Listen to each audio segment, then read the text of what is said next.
So, what I'm getting for you guys is I feel like, things were really frustrating for you during Virgo season, right? Because it was moving so slow. So from like August 21st to roughly September 22nd, things were just moving at a snail's pace. Things that needed to be done or communication has been very, very slow in coming. Things not getting off the ground with you and a potential crush. And things were just like people were being so overly analytical, or the word I'm hearing is critical, that they take forever to respond to text messages, or they might overanalyze text messages and communication that's coming through. You feel like you're very straightforward in the way you communicate, but I feel like the other person might not be reciprocating in the manner that you'd hope. And so you might have somebody that you're very fixated on, but for whatever reason, they're not putting in the exact amount of effort in order to maintain the relationship, or in order to communicate with you and let them know that you're interested. So it was very frustrating. And I feel like many of you have kind of retreated and started doing your own thing, focusing on your career, focusing on other areas of your life, and waiting for possibly, if this person is not communicating with me, then I'm just going to be done and over with, and, keep my options open and focus on myself, focus on other things that I can do in my own life for my self image, for my own benefit. And so, if that was what you were dealing with during the Virgo season, I feel like moving forward, things are a lot more airy, there's a lot more communication coming through. And there's just a lot more, I feel like clarity coming through about a person that you're interested in, okay? I see a lot of people who are single for this week that might be watching this. And so what I feel here, this is a full force communication. The Eight of Wands. So this is the arrows of love. Communication, you send, and then somebody responds like instantaneously. Text, email, phone calls, messages, likes on social media, comments on social media. So there's a lot. Many of you are using many social media platforms. You might have two phones. You might have, communicating with a crush through emails, through text messages. Aquarius also got the same card. So if you have Aquarius in your sun, moon, or rising, or if you're dealing with an Aquarius, you might want to watch their video as well. It will explain things from their perspective. But either way, there's a lot of communication that you're sending out to the world, and a lot of communication that you're getting back. And so whatever was stalled during Virgo season because people were analyzing or overanalyzing the communication, I feel like there is feedback. There is like so many invitations, as well as opportunities for travel, for movement, somebody wanting to make travel plans to see you, you are trying to make plans to go see them. But either way, I see your social life and your love life really blossoming. And you might even need to fend off a few people, mainly because there's way too much like unwanted attention. The person that you're dealing with, and in particular, I see air energy, Aquarius, Gemini, and Libra. We have here the Five of Swords. And I'm not getting conflict or anything like that, but I feel like this is somebody that is, they're trying to turn their back on their past. They're trying to move on with their lives. They're trying to like get a clean start.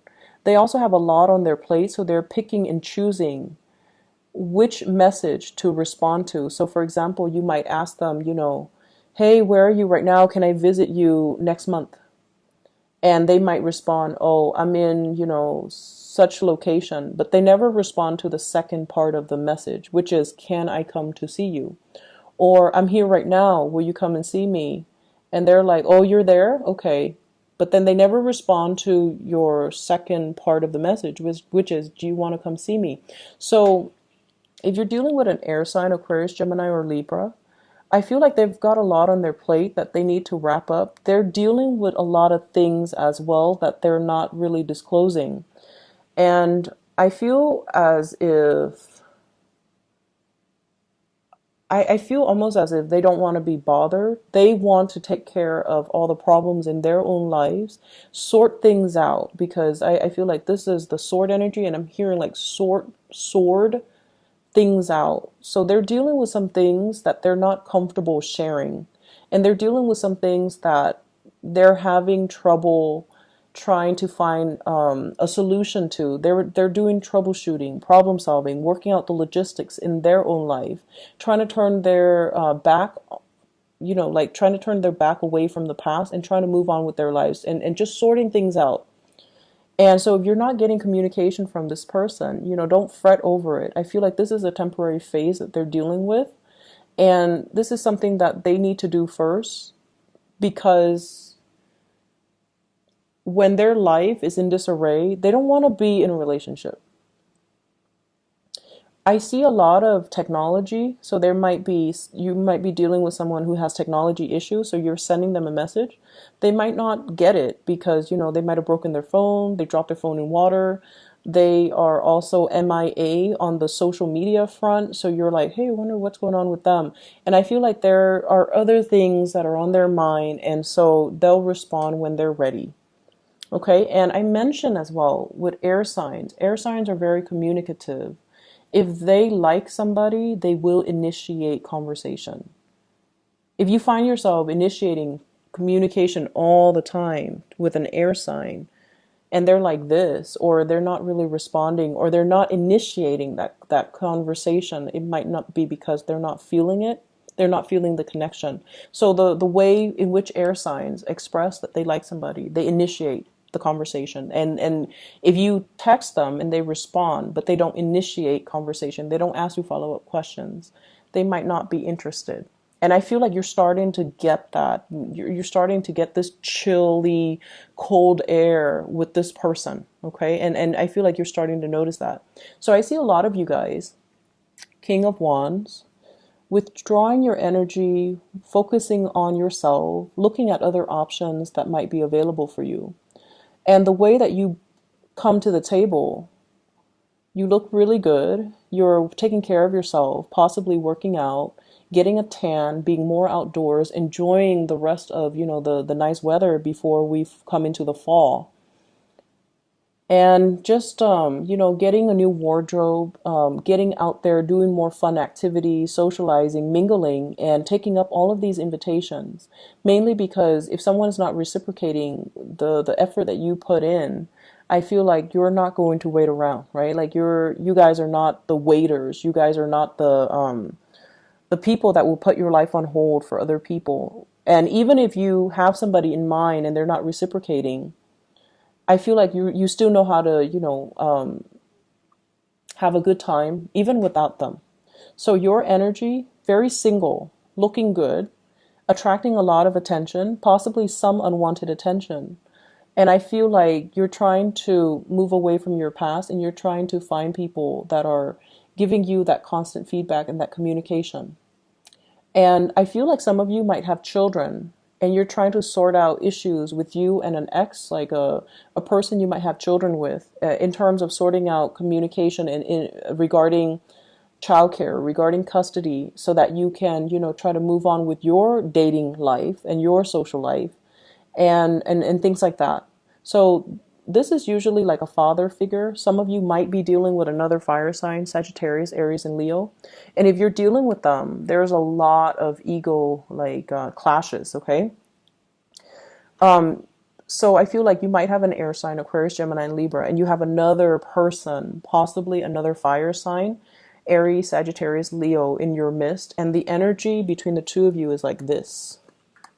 We have the King, and then we have the Magician. So this is like somebody that is, what I say goes, okay? He's manipulating the water.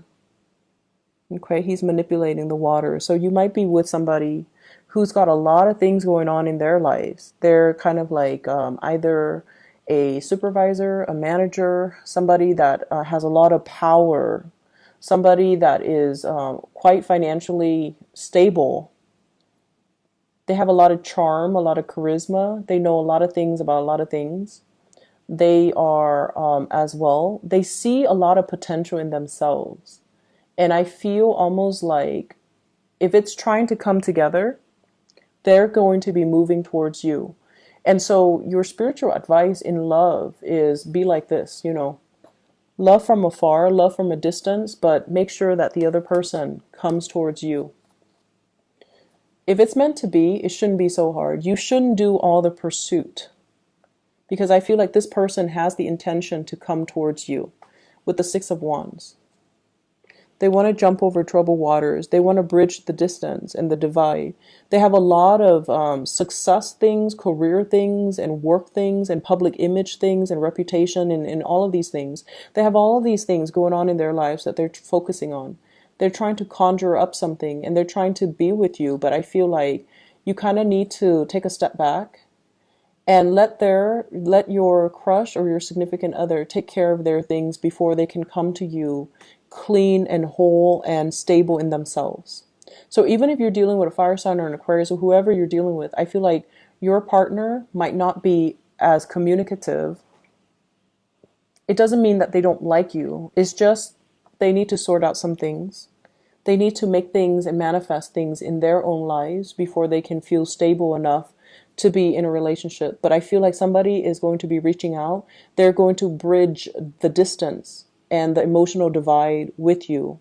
And so your advice is learn to kind of like, don't pursue it. Let them come towards you. Okay. Your spiritual advice for other areas of your life. What I feel is there's a need for you as well, to, and this is a big message that I'm getting here regarding unsolicited advice. Unsolicited advice. And you guys are really, really opinionated, and that's to me as an Aquarius, I feel like that's a really good thing. We should have strong feelings about things, right? Because we should know who we are, and we should like feel very, very strongly about many, many things that are relevant in our lives. So how we feel about politics, how we feel about climate change, how we feel about, the environment and certain political parties, like you have very, very strong opinions. And I feel like the expression of your opinions actually matters depending on the context. But I also feel like knowing your audience, and figuring out like, okay, is it appropriate for me to talk about this topic with this audience? I see a very strong teacher vibe in this spread. Many of you might be working with children. Many of you are at a point where you might be shaping future minds and future generations. Okay, so this Queen of Wands, this is a nurturer. This is somebody that's feeding the plant. This is somebody that's like either taking care of children, teaching children, or even teaching adults. But I feel almost like you have a lot of knowledge that you want to dispense, and you want you want someone to excel, and you want someone to really just develop to their full potential. But I also feel we have here the conflict card, the Five of Wands. So it's sort of like other people are not always like us. So we need to accept and work with these differences. We need to learn to kind of like hold back and figuring out, okay, I'm giving them advice, but is this appropriate for this person because they come from a different era? So I feel like, age difference, worldview differences, cultural differences, and I feel like whatever you're telling them might not be appropriate for them. So they kind of need to go through the process and take care of things on their own. I see an element as well of some of you devoting a lot of time and energy towards somebody, and then I feel like they're not as they're kind of like ungrateful, and they kind of turn on you. Like for example, if you tell them you should do it like this, and then they encounter some blockages, they turn around, they're like, but you told me to do this.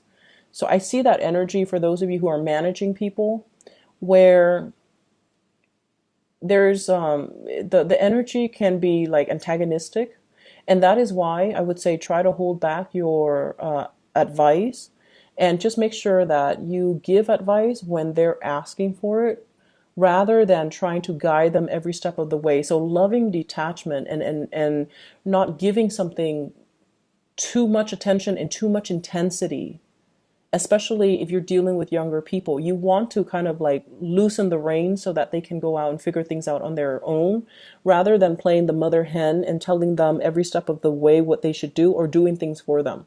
For those with children, loving detachment, I feel it's going to work well for you for this week so that they don't feel smothered, okay? In relationships as well,